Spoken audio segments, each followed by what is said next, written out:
Dia bilang, ya cuma 4 ini. Nah gitu. Hanya itu kekhawatiran Anda. Iya. Lalu yang satu, 2 orang, yang satu mengatakan, oh satu lagi. Kami khawatir laki-laki kami dipaksa sunat. Gitu.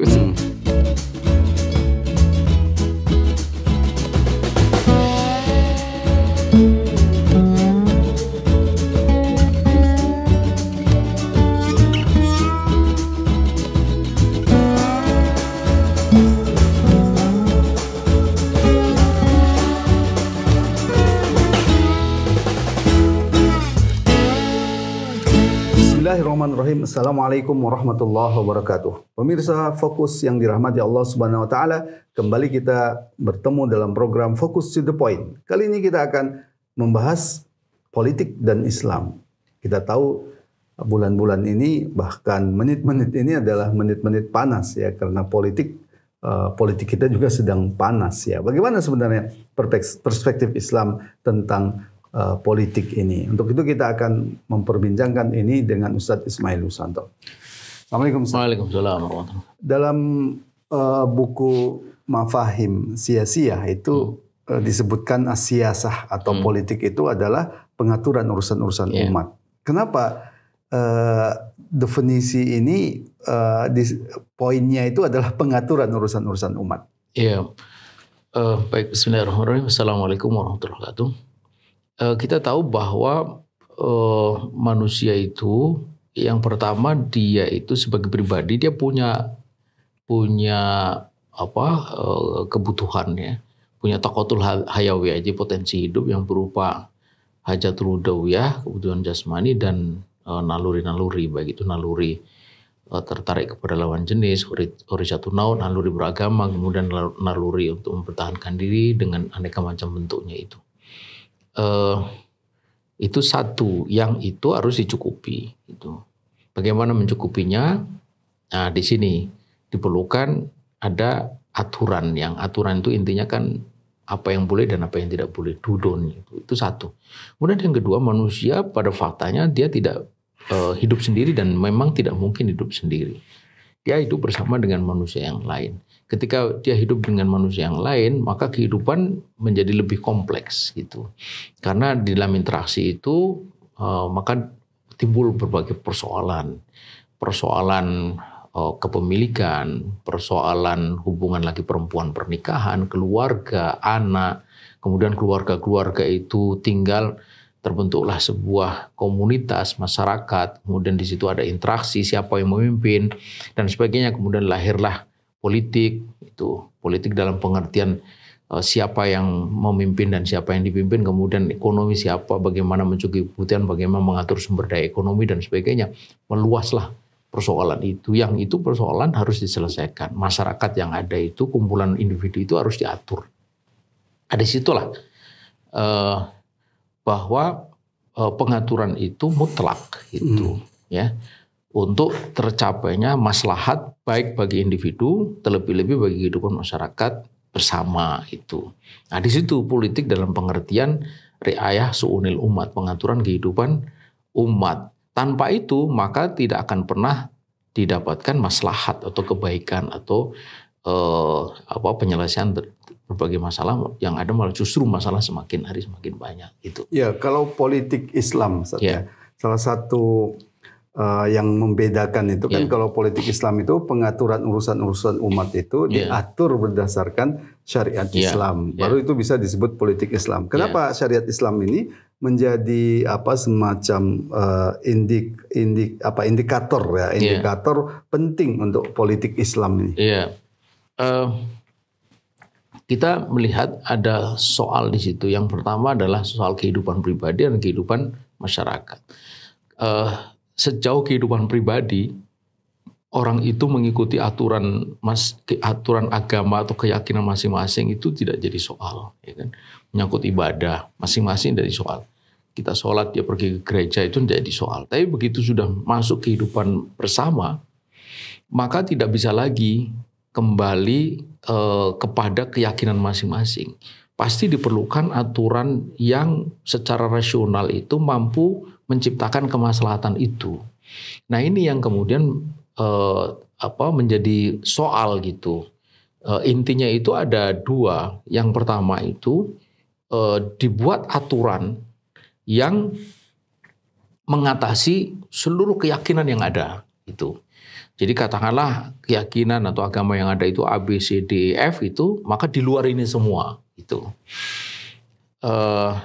Kemungkinan yang kedua mengambil salah satu dari keyakinan yang ada itu. Nah, mengambil dari salah satu keyakinan yang ada itu pasti akan menimbulkan masalah terhadap keyakinan yang lain. Orang yang punya keyakinan lain, kok kami harus mengikuti aturan dari agamamu? Kan aku agamanya ini. Maka ini secara hipotetik itu tertolak gitu. Maka kemudian orang cenderung untuk memilih yang pertama, mengambil formulasi dari agama-agama yang ada itu. Nah, disinilah sebenarnya satu filosofi yang sangat dipengaruhi oleh sejarah gelap Eropa ketika mereka itu punya yang disebut itu religius trauma gitu. Trauma religi oleh karena rezim agama gitu yang sangat menindas sedemikian rupa sehingga bahkan untuk invention atau temuan-temuan yang bersifat rasional ilmiah itu pun ditolak gitu. Jadi ada trauma terhadap religious regime. Kemudian yang kedua juga oleh karena agama yang berkembang pada waktu di sana itu sudah tidak lagi mampu untuk menjawab kebutuhan rasional dari masyarakat, pengaturan masyarakat. Makanya kemudian kecenderungan begitu. Tapi ini sebenarnya pengalaman yang erat atau yang terkait erat dengan agama mereka pada waktu itu Nasrani. Nah, sementara Islam itu tidak punya gitu. Karena itu sebenarnya tadi itu dua pilihan tadi itu sama-sama tidak benarnya gitu. Kenapa? Karena seolah-olah kalau mengikuti aturan satu agama maka orang lain akan tertindas. Maka kemudian harus membuat aturan baru. Nah, bagaimana jaminan itu, Islam bahwa kalau aturan Islam diterapkan itu nggak akan menindas orang lain, baik untuk seluruh manusia. Bagaimana Ustadz Ismail menjelaskan? Nah, disinilah ini penjelasannya saya kira berbeda sama sekali dengan dua alternatif tadi itu. Karena Islam itu tidaklah sama dengan yang semua yang diteorikan tadi itu. Jadi memilih formulasi baru yang mengatasi agama-agama yang ada itu akan menghasilkan kepada kegagalan. Seperti yang tertunjuk sekarang ini, sosialisme tumbang. Apalagi komunisme. Kapitalisme yang dianggap mengatasi seluruh agama-agama itu juga makin loyo kan. Dia gagal secara ekonomi, secara politik, secara sosial, macam-macam lah, itu udah banyak buktinya. Nah, makanya sebenarnya Islam itu di luar ini semua gitu. Karena dalam sejarahnya Islam itu mampu mengatur masyarakat yang beragam-ragam itu, masyarakat plural itu berbilang abad lamanya. Bagaimana bisa mengatur? Nah, ini dia yang luput dari pengamatan mereka. Yang pertama adalah dalam kehidupan pribadi orang itu dipersilakan mengikuti ketentuan agamanya gitu. Jadi ruang kekhawatiran atau ruang concern mereka itu ternyata memang hanya sebatas kehidupan pribadi gitu. Saya pernah karena itu masalah keyakinan gitu. Sulit ya kalau diubah. Iya, saya bisa buktikan itu kebetulan ada pernah datang wartawan dari sebuah majalah, saya tidak sebut namanya. Itu dia mau wawancara, tapi kemudian sebelum wawancara dia menyampaikan beberapa kekhawatiran dari kalangan mereka terhadap kegiatan yang kita lakukan, yaitu waktu itu kampanye Selamat Indonesia dengan Syariah. Lalu saya tanya, kekhawatirannya apa, kecemasan apa? Itu kalau tidak salah ada 4 atau 5 gitu. Yang pertama itu dia khawatir kami itu dipaksa masuk Islam. Saya jawab tidak.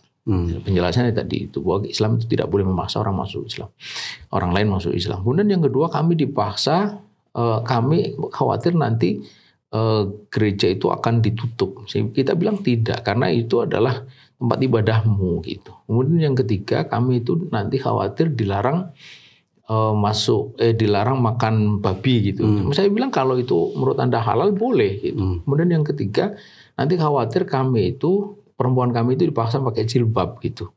Jilbab itu adalah pakaian muslimah. orang selain Islam itu mengikuti ketentuan kesopanan umum. Nah, kesopanan umum. Kemudian meskipun tidak boleh mengumbar aurat ya gitu. Tapi yang jelas kayak sana. Kemudian yang kelima, dia bilang apa lagi? Dia bilang ya cuma 4 ini. Nah, gitu. Hanya itu kekhawatiran Anda. Iya. Lalu yang 2 orang, yang satu mengatakan, oh 1 lagi. Kami khawatir laki-laki kami dipaksa sunat. Gitu.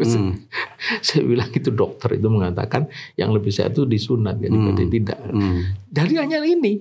Dan ini semua terkait dengan kehidupan pribadi gitu. Padahal isu besarnya dalam kehidupan masyarakat itu pastilah bukan ini gitu. Pasti soal ekonomi bagaimana. Ekonominya itu ekonomi yang mesti tumbuh kemudian stabil, ya kan? Ya, dengan tumbuh itu mensejahterakan, lalu stabil, lalu adil gitu. Nah, siapa keamanan masyarakat, terjadinya keamanan, ketertiban gitu. Nyawa terjaga. Dan itu bisa diatur semua oleh syariat Islam. Nah, itu. Jadi sebenarnya kita memerlukan aturan yang bisa memenuhi ini semua. Dari mana? Kapitalisme gagal.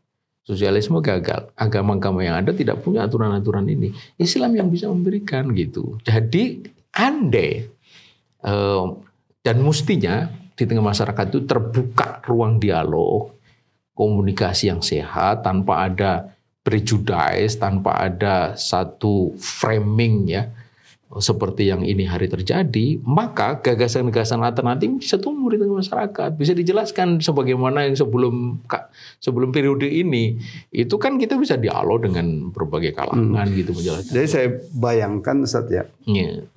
Sekarang ini banyak orang masuk Islam, adalah gitu yang masuk Islam ketika melihat ketabahan penduduk Gaza.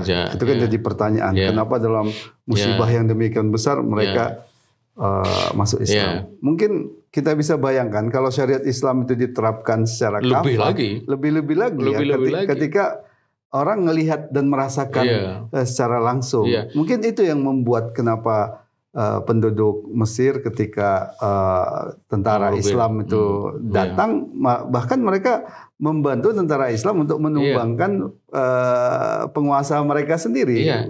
Ya itu tercatat dalam sejarah, termasuk juga ketika Islam masuk ke Polandia itu dielulukan oleh penduduk di sana di kiri kanan jalan. Kan aneh, bagaimana bisa tentara asing masuk di suatu negeri malah disambut?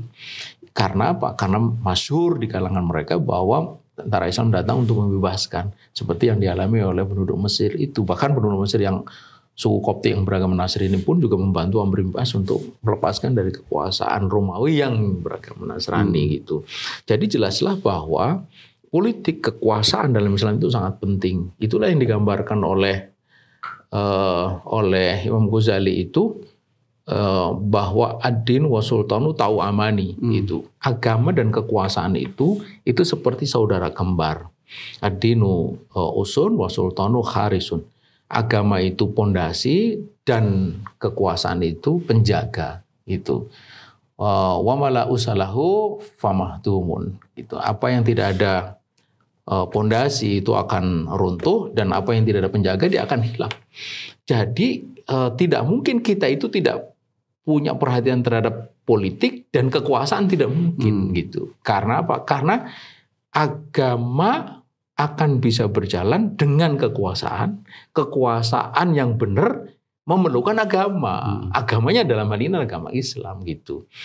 Jadi dalam sejarah perjuangan itu selalu bicara tentang bagaimana mewujudkan Islam dalam kehidupan masyarakat dan negara melalui kekuasaan. Nah, kekuasaan dalam Islam itu kekuasaan untuk menerapkan syariah. Karena itu betul, kalau ada yang orang mengatakan, buat apa Anda berkuasa kalau tidak untuk menjalankan Islam gitu. Sebab kalau tidak untuk menjalankan Islam, pasti menjalankan sesuatu selain Islam. Itulah yang disebut dengan politisasi agama. Ya, politisasi agama. Setelah berkuasa tidak menerapkan Islam.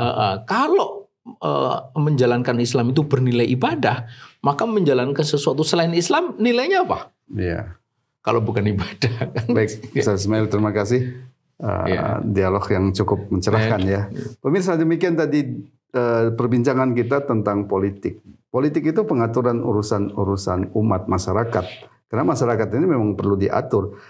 Dalam Islam, bagaimana mengatur masyarakat itu dengan syariat Islam. Dan syariat Islam ini kalau diterapkan akan memberikan kebaikan bukan hanya untuk orang Islam tapi untuk seluruh manusia. Karena itulah Islam dan politik tidak bisa dipisahkan, tapi politik dalam pengertian mengatur umat ini, rakyat ini, manusia ini dengan aturan Islam. Inilah yang membedakan politik dalam Islam dan politik dalam sistem-sistem yang lain. Semoga bermanfaat. Assalamualaikum warahmatullahi wabarakatuh. Waalaikumsalam.